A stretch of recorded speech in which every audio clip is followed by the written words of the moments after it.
Hello, everybody.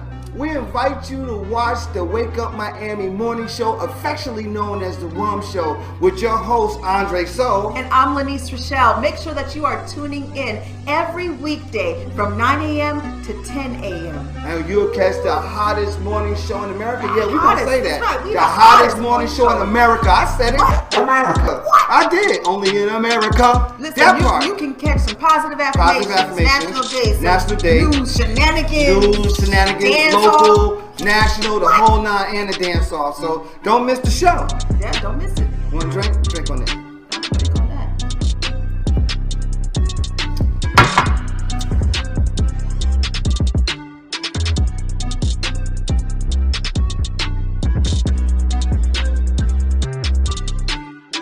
That's what it is. So that's how we feel.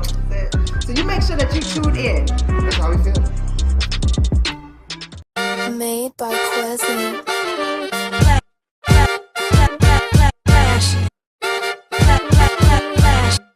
Miami morning show. You watching the wake up, the wake up, the wake up, the wake up, the wake up, the wake up, wake up. Miami morning show. You watching the wake up, the wake up, the wake up, the wake up, the wake up, the wake up, wake up. Miami morning show. You watching the wake up, the wake up, the wake up, the wake up, the wake up, the wake up, wake up. Miami morning show. You watching the wake up, the wake up, the wake up, the wake up, the wake up, the wake up, wake up. Miami morning show. You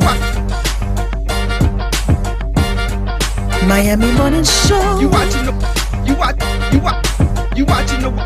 Miami morning show. You watching the wake up, the wake up, the wake up, the wake up, the wake up, the wake up, wake up. Miami morning show. You watching the wake up, the wake up, the wake up, the wake up, the wake up, wake up. Miami morning show. You watching the wake up, the wake up, the wake up, the wake up, the wake up, the wake up, wake up. Miami morning show. You watching the wake up, the wake up, the wake up, the wake up, the wake up, the wake up, wake up. Miami morning show.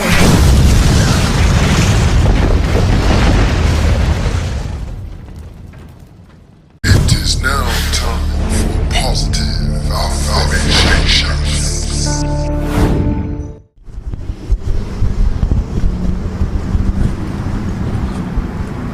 Boy, what you rolling all up on me for? I'm trying to use the bathroom, boy. I'm trying to, listen, this is Florida man, and then, you know, we got to talk about positive affirmation. The positive affirmation for the day is I can easily express my feelings. Say it with me. I can easily express my feelings. Now I want you to receive it. I want you to believe it so that you can conceive it. That part there, this Florida man with your positive affirmation. Positive affirmations.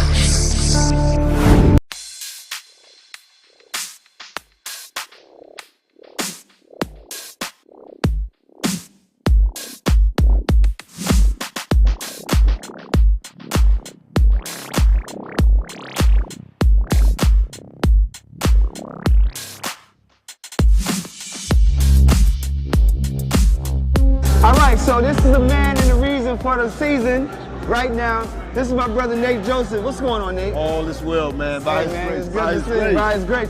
Tell us what you're doing here right now. What is this? Today, this is New Liberty Square. We're having an art exhibit. It's nice. And our ambassador is Adonis. We're going to get him. And, you know, you have to interview Mr. Adonis, and we're just trying to turn it up, do something different here in New Liberty Square. Are you going to post some of these? Is it a plan to post some of these artists' artworks throughout this establishment here to some degree, or are you just posting it just to bring awareness to the people? Hoping it's just to bring awareness for the people and stuff like that. But when we do this so-called to artists, right, we may have some of their work in there. We may put some of the artwork here in this building. That'd be nice. Absolutely. That's it. So, big shout out to you. Congratulations on your new position, what you're doing. Yes. Proud of you, man. You know, this is my man. Let me tell you something. Don't have no food out around him. Because he's going to light it up.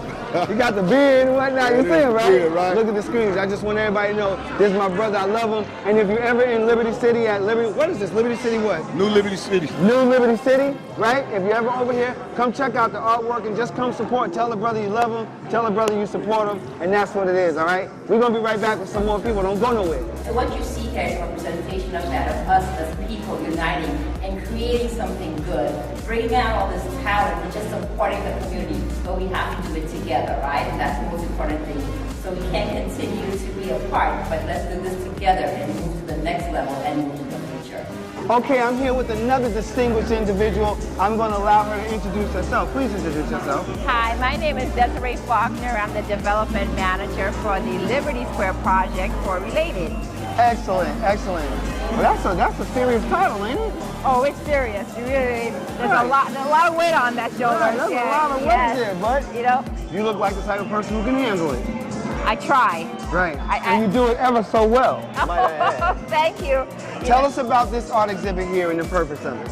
Well, we wanted to, we really wanted to put an emphasis on Black art and showcasing that in Liberty because we know we have some really talented folks out here like Adonis, and we wanted to showcase his art. We wanted to show the appreciation for the artwork in our Liberty Square area. All right, and that's what it is. And it's as simple as that. And when people decide they want to do something, it gets done. I might say this is a lovely exhibit. We want to thank you for your diligence and service to the community. Any parting words that you want to tell people or just give them a goodbye? You can do that either. No, well, I want to say this Liberty Square is uprising. We have a lot of things coming for the community, so stay tuned. And you heard it. That's it. We'll be back with some more people. Don't go nowhere.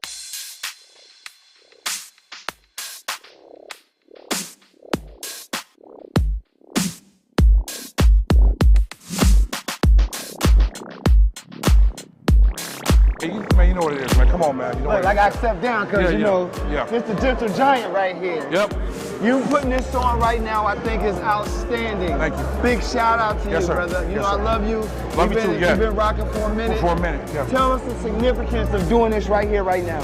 This show is important because this is a launch pad for what we're about to do. Right. We're going to beautify the whole community. Right. So this is the launch pad for it. And that's why we got to build our team and be very selective of, who we select. Right. And also, so we want to have the team where different components, the moving parts can work together. Right. That's what we're doing. Yes. And that's going to execute. Yeah. That's what it is. Anything you want to tell those people who are watching right now? I want to tell them I love them. I love all y'all. Keep supporting African-American entrepreneurship, and also just continue to move forward because, the Bible says the first shall be last, and the last shall be first. And I know what it is. We always show his work anyway because our studio is right by the wall, we right there. So we always show Adonis' work. All right, we're going to talk to a couple more people because we in the building, baby.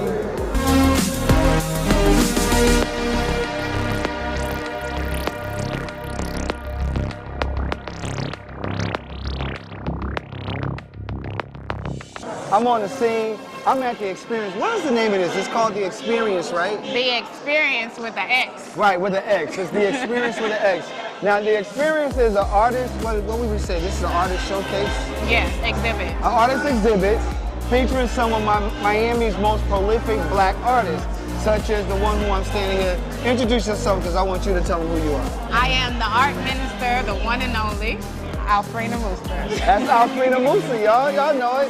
Now, me and Alfreda has been friends for many, many years. Yes. And tell us, how did you become a part of this exhibit right now?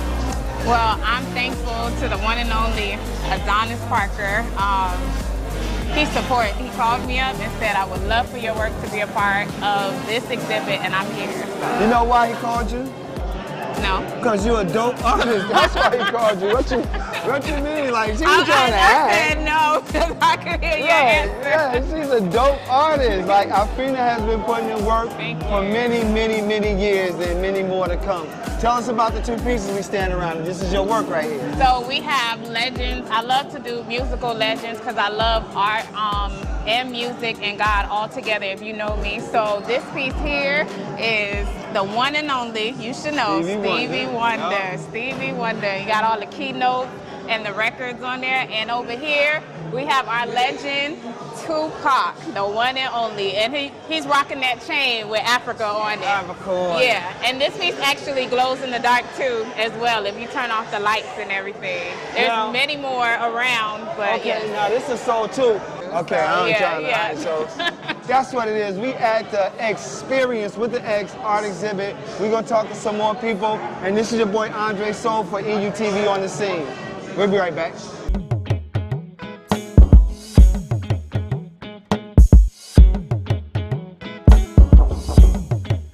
All right, I'm standing here with artist extraordinaire Bayunga. What's going on, brother? I'm enjoying the sights. It's been a minute since I've seen you. Too long. And I'm happy to see you. Likewise. Tell us, How do you feel about being part of this exhibit, and why is it significant to you? You know, I think what's even more significant for me is that this area has always been known for the arts. Right. Not particularly the visual arts. Right. But the Miami sound. Right. Is known to be birthed in this area. Right. And so to now be able to associate not just the Miami sound, but the Miami visual, you know, the capacity to do everything that Black Miami envisions right here in one space. Right, I love that. That's it, y'all heard it right here. EUTV on the scene. I'm Andre, so what else can I say, man? Y'all just keep watching. Thank you. Tell them who you are and what you do. Hey, I'm Eric from Miami, Eric Pygat now, you know what I mean? And what I do is I represent the famous Liberty City. We're creating positivity, positive vibes, good vibes right here in the city, letting you know, listen, it's not about where you're starting from, but it's about where you end. Les Brown, 2 Live Crew, Luther Campbell, all the good people come from here. So there's greatness here, and we want to tap back into the greatness. We had an outstanding, exciting, just everything here at this event, but we got to wrap it up. So we're going to be out, but just stay tuned. Be on the lookout for more EUTV on the scenes. I'm your man, Andre Soul. I'm here with my man, Eric, and we're going to catch up with y'all in the meantime, baby.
Elite Natural Essence, 100% natural organic teas, skin, hair, and body care essentials. Unlock the healing power of nature. Treat yourself daily to our moisturizing body washers and body butters. Enhance your inner essence with our elite teas including Orange Smoothie and our elite Flat Belly Cleanse Tea. We also have our new Banberry Anti-O skincare line for your skincare needs. At Elite Natural Essence, we pride ourselves in providing superior quality essentials as well as enriching the lives of our community through education of natural and healthy living. Elite Natural Essence is now available on Walmart.com and the Walmart app nationwide, or visit our website www.elitenaturalessence.com. Free shipping on orders $75 or more when you enter the code ELITESHIP. Elite Natural Essence. Be beautiful, be elite. There's a direct relationship between having the businesses and being in prison. Go find see how many Asians you can find in American prisons. You ain't gonna be in there. But 51% of your prison will be black because blacks don't have any businesses and industries. There's a direct link. Blacks won't practice group economics. Black won't practice group politics. If you don't practice, you're setting yourself up. I told that 5-story building, you're setting yourself to get wiped out. Understand the nature of race, which is economics. If you build the first floor, it's economic. Build your businesses and your industries. Control business and industry, and put that pulls in your money, and hold that money, and practice group economics with it. Arab and Asian money bounces 12 to 13 times what it leaves. Jewish money bounces 18 times. Black folk got to learn how to practice group economics. Black Americans spend every penny they get outside their own community. Then you take the money and the wealth that you get from that first floor and go to the second floor. The second floor is politics. You then take that money on the first floor and you control your politics. Black folk must quit allowing people to tell them to go out and vote. Vote for what? Nobody's going to do anything for black folk in politics. Politics is controlled by money, major corporations who got the money. That's what controls politics. If you have no money, you have no say-so, you have no benefits coming. So you take your money and you control, and you take your money from the first floor, you buy every politician on the second floor. And any politician you can't buy, you rent or lease them to get what you need. Then once you get the second floor under control with your politician, with your money, then you go to the third floor. The third floor then is the police department and the court systems. You take your money from the first floor and your politics on the second floor, and you control the court system and the police departments. Then the fourth floor, then is media. You then take the money that you generate off the first floor from business and industries, and you go after radio stations, TV stations, newspapers, and cable systems, so that you can now inform and communicate with your own people. Right now, black folk own and control less than 35 thousandths of 1% of the media in the United States. Out of 12,000 radio stations, black folk own about 75, 80. That's all. You own no cable systems. You don't have a daily newspaper. You have nothing of importance. You got about one black TV station. And so you can't communicate with your people, you can't inform your people, you can't do anything. You can have Rush Limbaugh and all the rest of the guys talking about racism all day long and bad-mouthing you, and O'Reilly's. They can call black folk all kind of names all day long. What are you gonna do? You can't respond. You can't communicate with your own people because you don't have an economic base. 51% of all the prisoners in the United States are black people. You only make up 12% of the population. That's no accident. It's because you don't control the economics and the politics. And they're gonna go after the weakest people they can get their hands on to incarcerate them. That's the black folk. And what are you gonna do in response to them when they over incarcerate you? You're gonna go out and have a march, a demonstration. We're gonna march. March for what? Who cares? Marching, they never changed anything.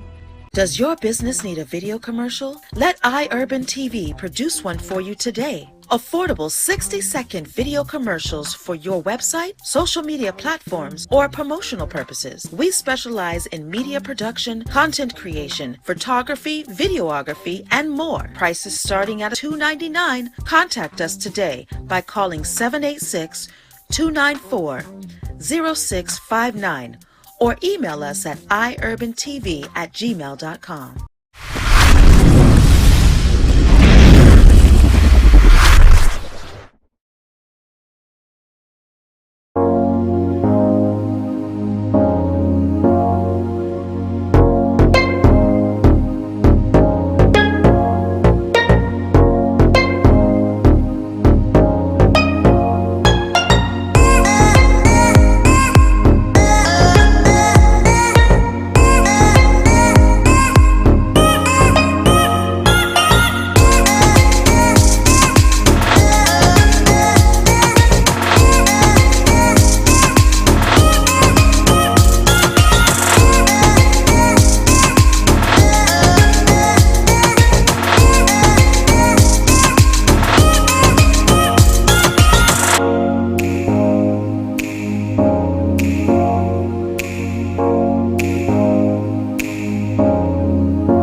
That, and if I ever got in a position to do something for this community and do it properly.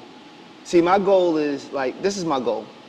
I wasn't born here, but I was born to serve black people, period, no matter where I'm at. I could be in Louisiana, I could be in Kentucky, it doesn't matter. I was born to serve my people 100%. I don't believe in coming here and taking something and not giving back. You have to give back because that is the righteous thing to do. You got to give back some shape, form, or fashion because that's just what it is. Because if you give, then you are making room. I was going to say is making room. You're making room to receive. That's the thought process behind it. So when I come here, I offer You know, I've been here since I was 13. I moved here in 1982. I couldn't stand this place. It was hot. From where? New Jersey. Jersey. Well, actually, we moved from Jersey because my mother worked for Eastern Airlines, right? So we moved from New Jersey to Atlanta. We lived in Atlanta for 4 years, and then she got this really good job down here, and she moved me down here, right? In 1982, I never forget it. Actually, I'm putting it in my book. And when I got here, I saw lizards running on the ground. I was like, oh no. I was like, Mommy, we're in the island somewhere. I didn't think that we were still in America. I did not think it at all, because we used to fly all over to the Caribbean.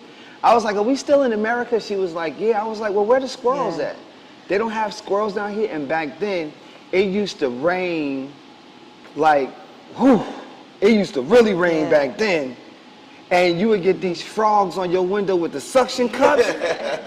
So, you know, that's amazing, because even though we're very different ages, I was here at the same time, like when I was 12 and 13. That was traumatic for me. And came from Colorado. So I remember, Colorado Springs came here and had the same experience. What are these things? I was like, what is this? You know, it was just, it just caught me. And, you know, eventually, you know, I became used to it. I started marching for Norland. I went to Norland Middle, went to Norland High School, marched for Norland.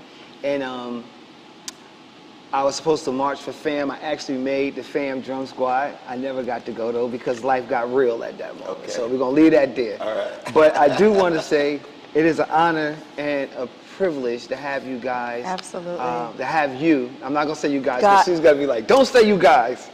To have such, for me, a prestigious group of people, a lady and gent, come and speak about and talk about the politics of Miami, black politics in Miami. Let's talk about that. Black politics in Miami.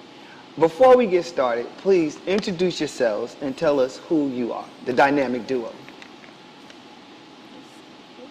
The ladies, no, his mama said it is Ladies Month. It's Women's Month. Yes, ladies first. I'm Barbara Hardiman. My husband, Billy Hardiman.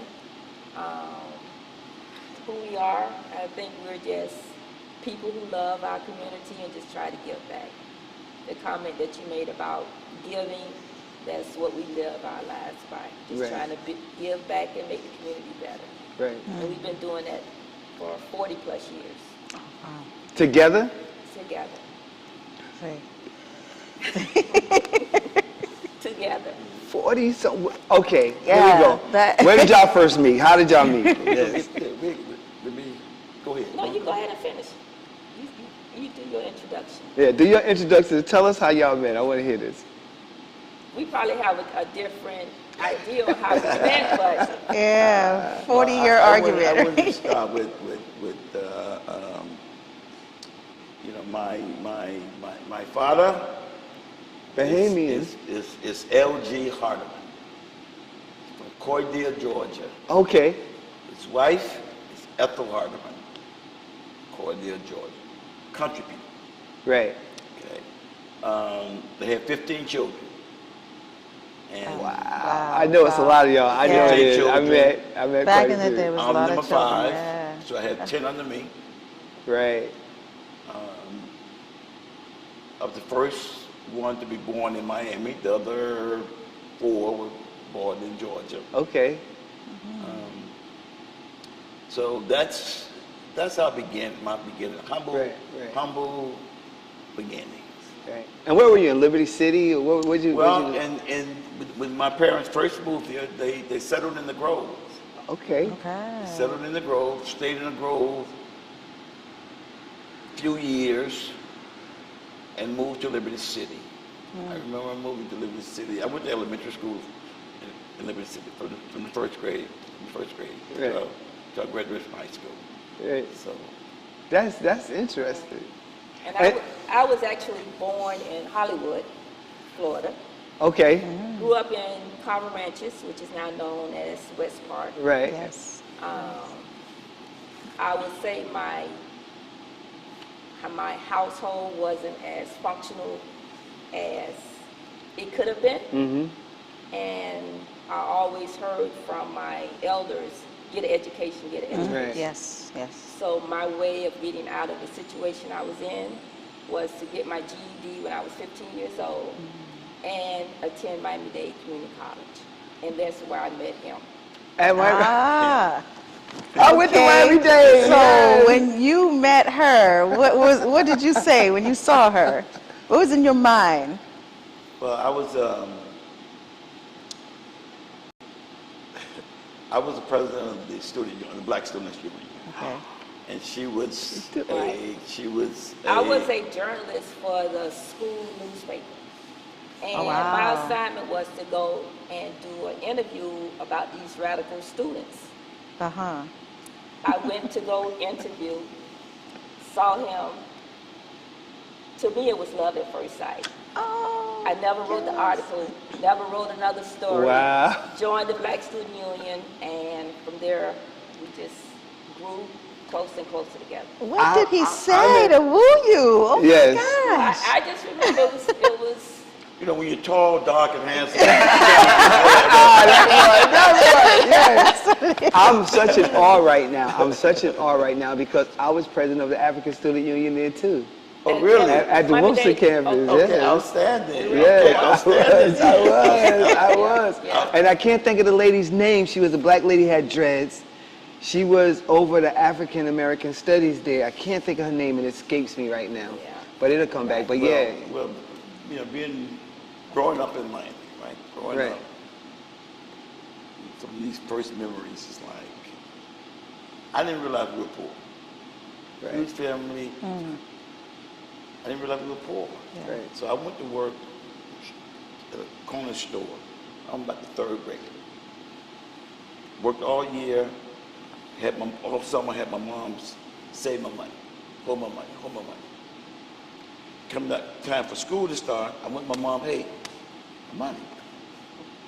She don't spend my money. I'm over in the corner, I'm mad. My brother walked up to me and said, what's wrong with you, man? He said, she spent my money. He said, you realize she bought food and got to pay rent. Yeah. You know, we poor. Right. What?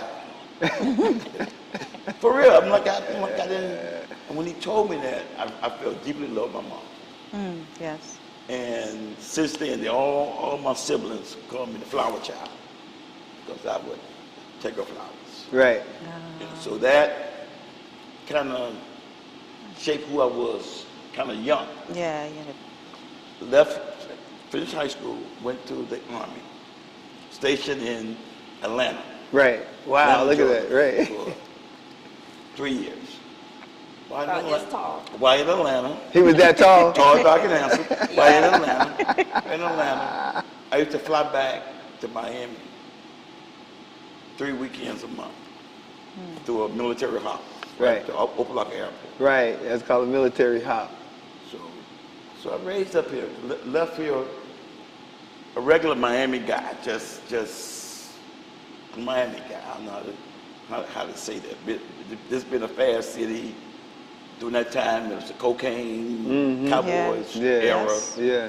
So I came back home once on one of those trips and tried to rob the dope man. You did? Yes. Okay. Me and my buddy, we tried to. Long story short, he got shot in the leg. Went down, police caught us. Went downtown. The guy who I was with just so happened his uncle was a city of Miami detective. Wow.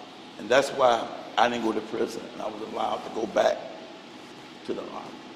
Wow. But it changed me. Ooh, you got saved. It made me realize that, you know, there's some good people. I consider myself a good person. Right. There's some good people in prison. Right.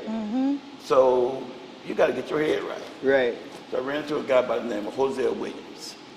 Jose Williams was a field lieutenant for Dr. King in Atlanta.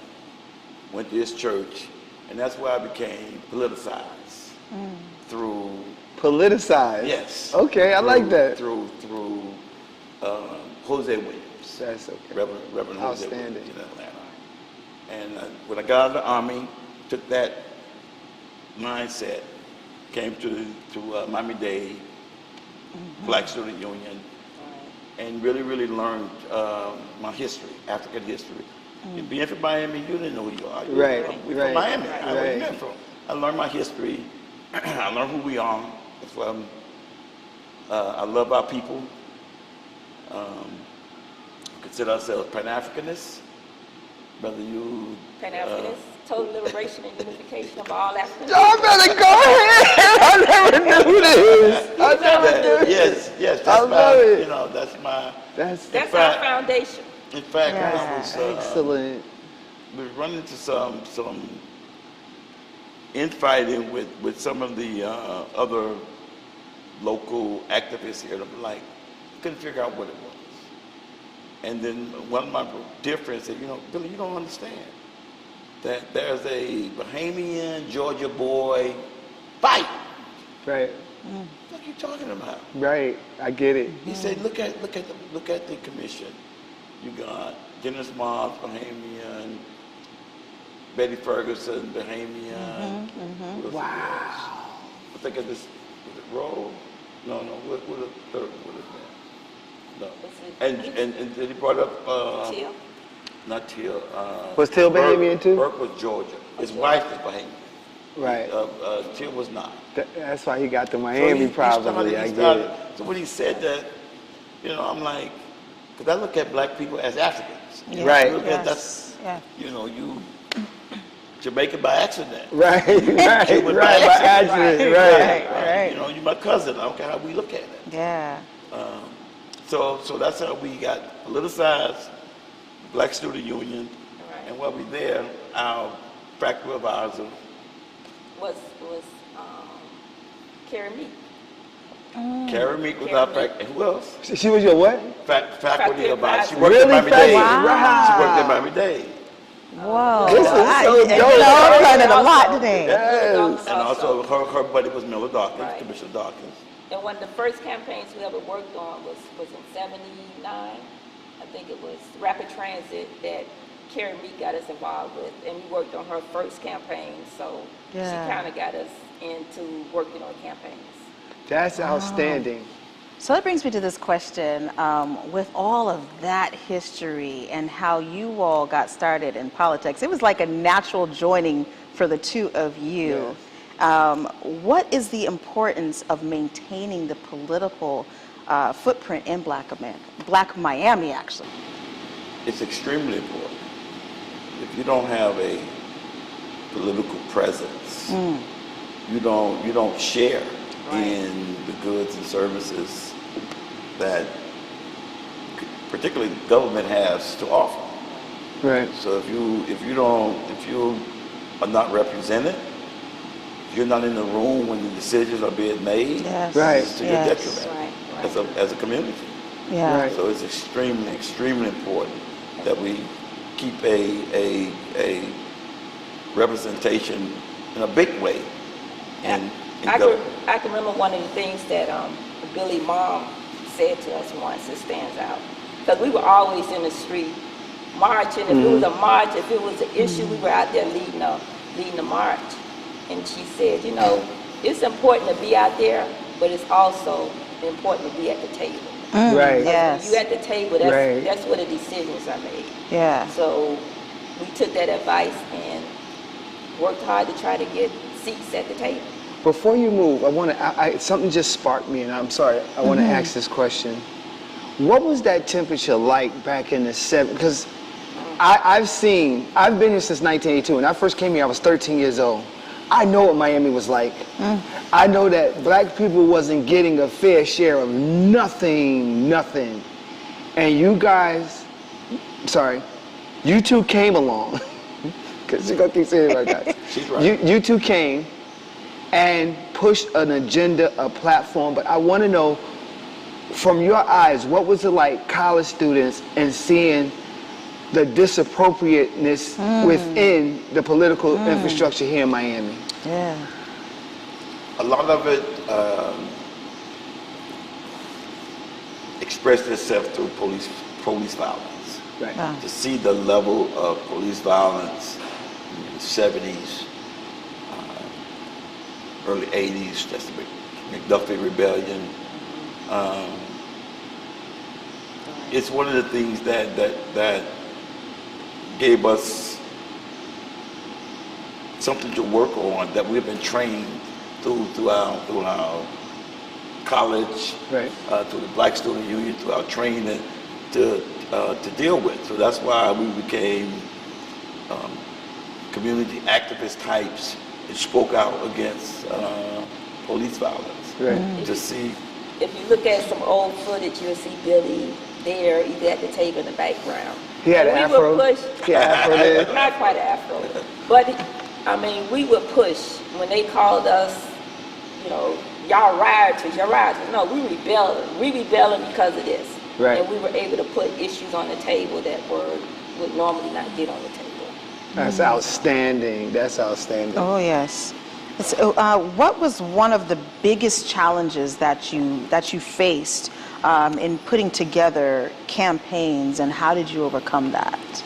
Political campaigns? Yes. In modern day campaigns, it's the funding. Okay. It's the money. Right. It's to get your message out. I don't care how good your message is, right. How good of a candidate you are. If you don't have the funds to get your message out, I mean, the Miami Times is not free. Right. Hot 105 damn sure ain't free. Right. You know? Right. Cox Radio, right?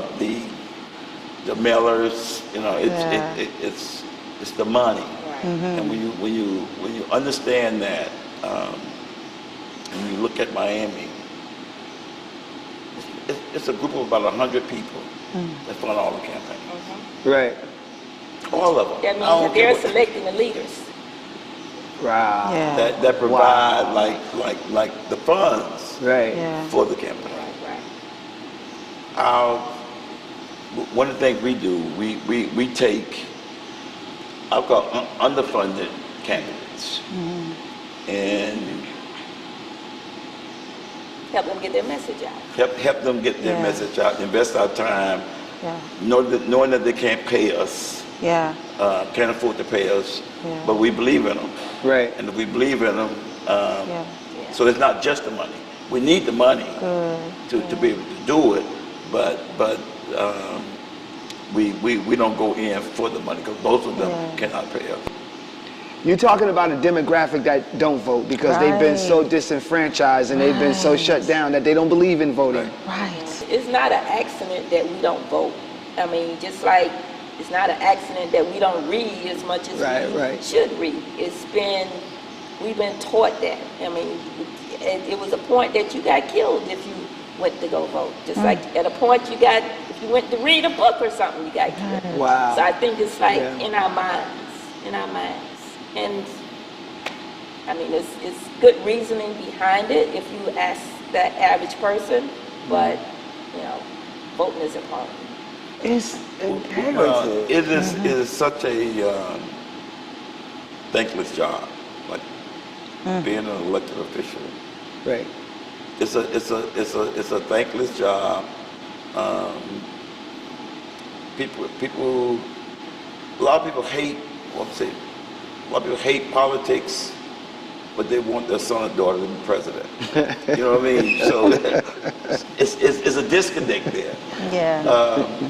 And then people, they're quick to say, I'm not into politics. But your every, you know. Everything you do is political to some degree, right? Well, we, in terms of our campaigns, again, what we try to bring to the table is being genuine and make sure we are vetted to the best of our ability. The people we are endorsing. Right. Yeah. And because I have to take these candidates to my mom. Right. Vote for this person. Right. Now, if they get in there and don't do what's right, I got to go back to my mom and say, hey, I'm sorry. Right. Because she's watching. Mama's the same way. The person wasn't what I thought they were. Right. Yeah. Okay. So we're going a different way this time. Have you ever backed or endorsed or supported someone that you found out you didn't like? Oh yeah. We don't have to say no names. When you find out, you know, mean, to be an elected official, you have so many people telling you again how tall, dark, and handsome you are. I don't know what you look like. Right. How, that it kind of, you know, your head could blow up. Could blow up. Right. And to me, it's important, not necessarily how I'm treated, it's how you treat other people. And to me, everybody, you can never have anything that's going to make you better than anybody else. I don't care about what your car you drive, what house you live in. So you give people the same amount of respect. And you find out, like Billy said, head gets big, and they forget about the average person. They begin to think that they are better than the people that they're supposed to be serving. And if I discover that they really are not genuine, don't genuinely care about the community. Right. If I feel that, then if I'm all bets are off. Right. I don't care who you are. Right. Yeah. You know, it's about the community first. I want to ask you this. When we talk about having a fair shot, you know, in Black Miami, Black America, in politics, what to both of you is how do you change the narrative? Even now we're struggling to do that, where we are putting our foot on the pavement and we've got a presence in Black America. We're definitely making sure that we have a presence, but it's still a struggle. So how do we get fair representation now? What do we say to the millennials? What do we say to the, what is it, Gen X? Gen I think it is, right? What do we say to them? Mainly millennials. Yeah. What I find is that the world will make our people realize that we have to stay together. We have to fight. We have to continue to fight. We have to continue to struggle. Every time we make any advances as a people, there's a backlash. Right. It's a huge backlash. The backlash we're experiencing right now against Obama, against the first African-American president, introduced Trump. Yeah. And what all that represents. Right. You know, it's white superiority. And every time we think we have made it, they let us know, oh no. Right. So we have no choice. It's our oppressors are going to make sure, it's going to make us so uncomfortable that we have nothing. We have to fight. We have to turn to each other and say, hey, we got to overcome this common enemy, this common objective. Right. So we chat a little bit, right? And have good living room conversation, right? So one of the things that we definitely said that I want to focus on, and you said it, Ms. Harden, is Black excellence. Talk a bit about Black excellence and what success means to you. Success to me is, I get a joy out of helping others. Yeah. I have a nonprofit at Moore Park that I've been working with for 22 years. Yeah. We have 150 kids enrolled. We service like 125, 130 kids a day. To see those kids be successful, to see those kids get exposed to things that they normally wouldn't not get exposed to. Right. I mean, we've taken hundreds of kids, every place you could think of in Florida, from the Keys. Right. They experience things that people come from all over the world to see. We've taken kids to Hong Kong, we've taken kids to space camp. We're getting ready to take 30 kids during spring break on college tour. And these are things we do annually. And like I said, we've been doing this for 20 plus years. Right. Yeah. So to me success to me is to be able to help the next generation. And to see kids that have been in the program since elementary school, now middle school, high school, college, and paying it forward and coming back and contributing to the community. Yeah. That's success to me. Mr. Billy? I think it's the words, whoever said success is when opportunity, when preparation meets opportunity. Yes. Okay, you gotta be prepared. You gotta, Yeah. you know, instill into our young people to prepare yourself. You don't know when that moment's gonna come. Right. When it's gonna be the next man up or next woman up. Right. So you gotta prepare yourself. Right. And when that opportunity comes, you'll be successful if you prepare. If you're not prepared, it's gonna be a squandered opportunity. Right. So, Mr. Billy, you say you have to be ready so you don't got to get ready. That's right. That's what we say. Stay ready. And what I think Billy and I show is that you don't have to take away from yourself in order to serve your community. Right. You know what I mean? Yes, yes. Most people think that they have this image that if you give into your community, you got to be dang near homeless. Right. You know, you can't enjoy the finer things in life.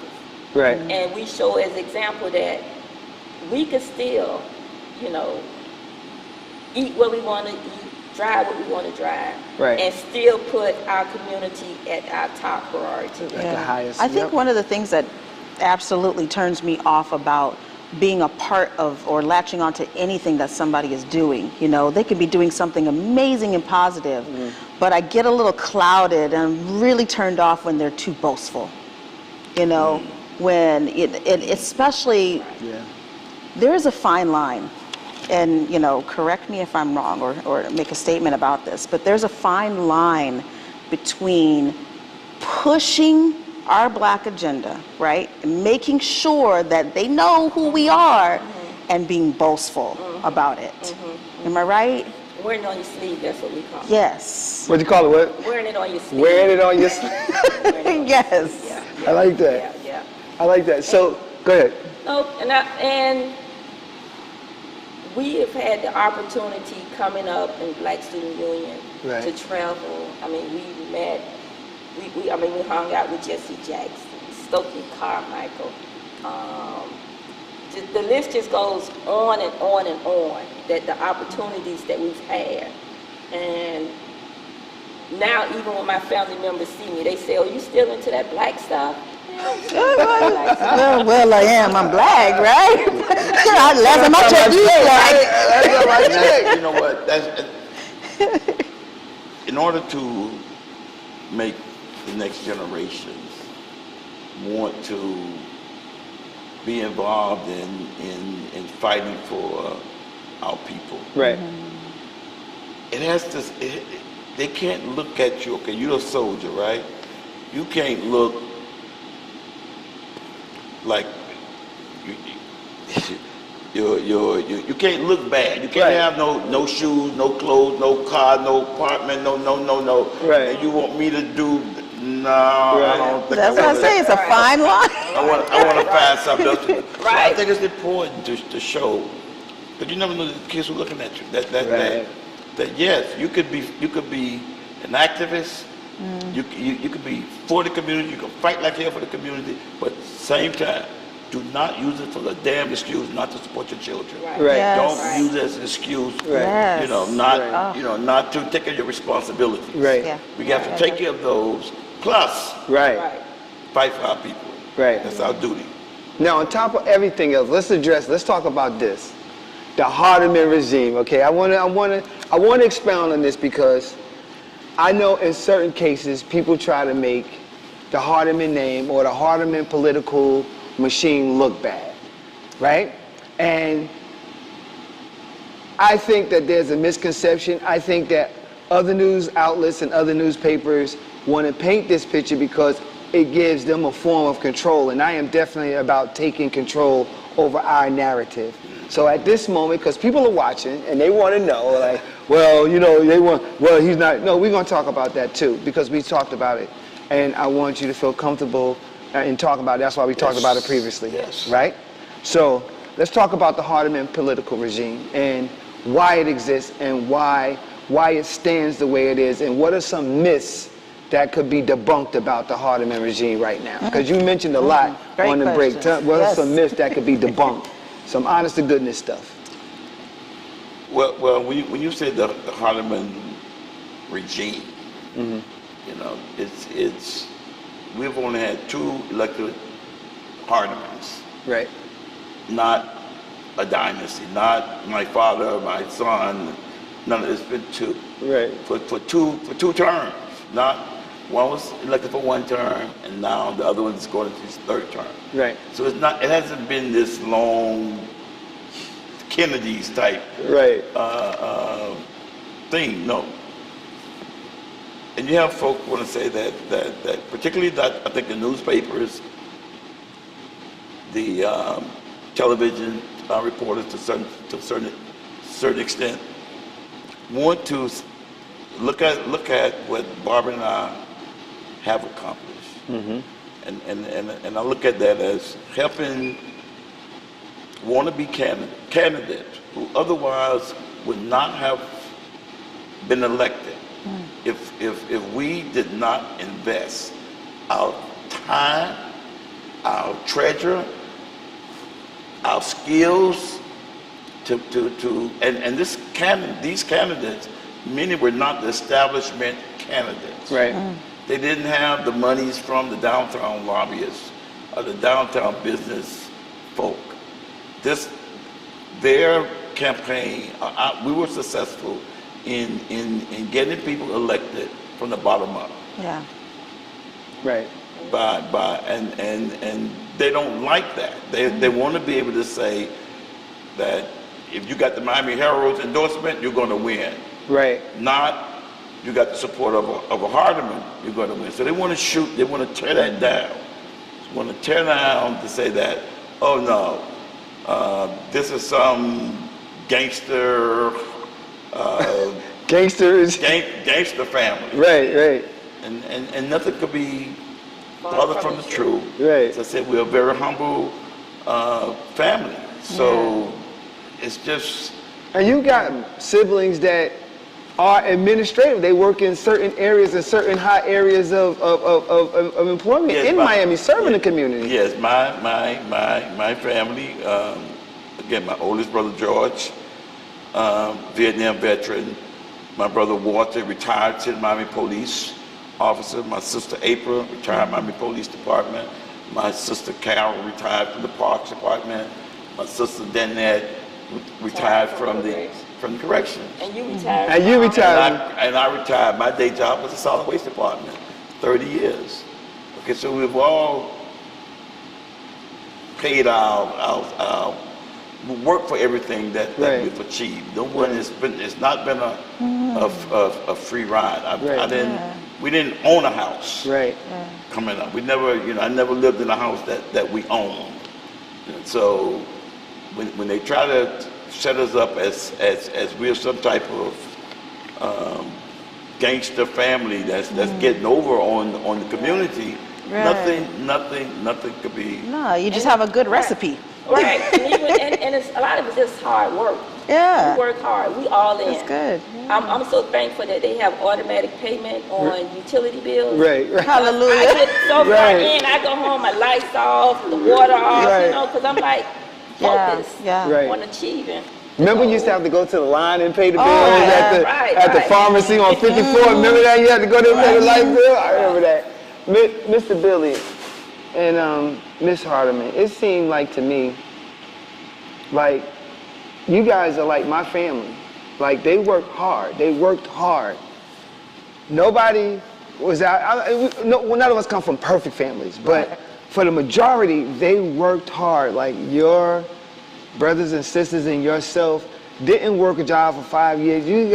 Y'all worked a job and did the duration of the job. And that's why you're successful, if you ask me. You have the diligence, the wherewithal, and you have the knowledge to know better and know how to do things. So it's I want to important commend you. that our young black children see that kind of tenacious spirit. They see that, hey, especially being married. Right. You know. 40 some odd, Nana would say 40 some odd years. Yeah, my parents are married, what now? Yeah, 40, your parents too. 47, Lord. 47 years. And it's look at me, I look foreign like that. I can't relate. 47 years. And it's a remarkable thing to be able to experience that and for your children where they are in their own careers. Like, this is the picture, this is the image that our youth need to see. Right. Thank you. We wake up every once in a while and say, where did the 70s go? You know what? It's been such a, a joy. And that's, to serve our people, it's such a joy. And now to have grandchildren. Right. Right. Yeah. And to be able to say, they come and visit, say, go home, and they go right next door. Right. One set on this side, another set on this side. Right. It's just, it makes life wonderful. That's why we... Right. Billy said something a couple of weeks ago. He was like, we were doing something, we were involved in something. He's like, if it's not fun, we're not doing something right. Come on now. Right, come on now. It's gotta be fun. It's gotta be fun. We have fun, we laugh all the time. Sense of humor. He should have been a comedian. That's where I should have made my millions. This guy's like a natural comedian. But we've enjoyed it. And more than anything, we've enjoyed helping people. People call us all the time. And to be able to help things that are small to us means so much to them. Thank you. You want to see people do better. And one final thing on this piece, right? When anytime you want to stand up and fight for black people, right? Yes, sir. You're gonna become a target. Yeah. And if you can't stand the heat, get your ass out of the heat. Come on now. Period. Point blank. Right. So if you want to fight for our people, there been Dr. King took a bullet to the brain, fighting for it. Yeah. Yeah. So a bad article, come on with it. Right. I can handle it. Right. You understand? Right. So once they realize that their monies, you don't need their monies, their newspaper, their endorsement to elect your own leaders. That's what they're upset. That's what they're upset. Powerless. They're powerless. Right. That's what they. It's not that they're powerless. They don't want to see black people unified with any type of energy or power. They don't want to see that. We don't go around seeking any type of accolades. Yeah. Right.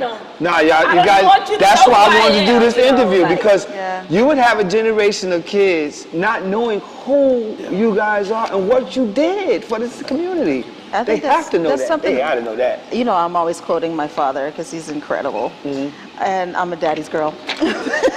No, but he did say, I do remember him saying, Lynn, there is something that America is really afraid of. I said, what, Daddy? What's that? Black people waking up and banding together and knowing who they are. Yes. Yes. Woo. Yes. Yes. What? That's powerful. That's powerful. Yeah. I'm going to do this because I would say, normally I say Billy and Barbara. I'm going to say Barbara and Billy Hardiman, thank you so much. Thank you so much for this interview. It has been a pleasure. Any parting words that you would like your community to know who's watching this, what would you say and what do you really want to say from the bottom of your hearts?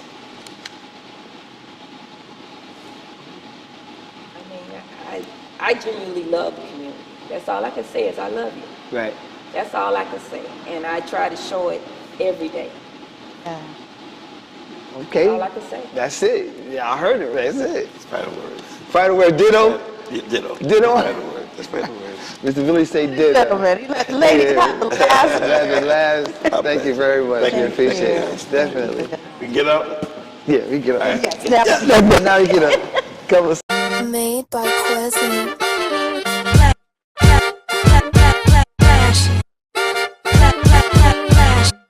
Miami Morning Show. You watching the wake up, the wake up, the wake up, the wake up, the wake up, the wake up, wake up. Miami Morning Show. You watching the wake up, the wake up, the wake up, the wake up, the wake up, the wake up, wake up. Miami Morning Show. You watching the wake up, the wake up, the wake up, the wake up, the wake up, the wake up, wake up. Miami Morning Show. You watching the wake up, the wake up, the wake up, the wake up, the wake up, the wake up, wake up. Miami Morning Show. You Miami Morning Show. You watching the Miami Morning Show. You watching the wake up, the wake up, the wake up, the wake up, the wake up, the wake up. wake up, wake up. Miami Morning Show. Wake up, wake up, wake up, wake up, wake up, wake up. Miami Morning Show. You watching the wake up, the wake up, the wake up, the wake up, the wake up, the wake up, wake up. Miami Morning Show. You watching the wake up, the wake up, the wake up, the wake up, the wake up, the wake up, wake up. Miami Morning Show.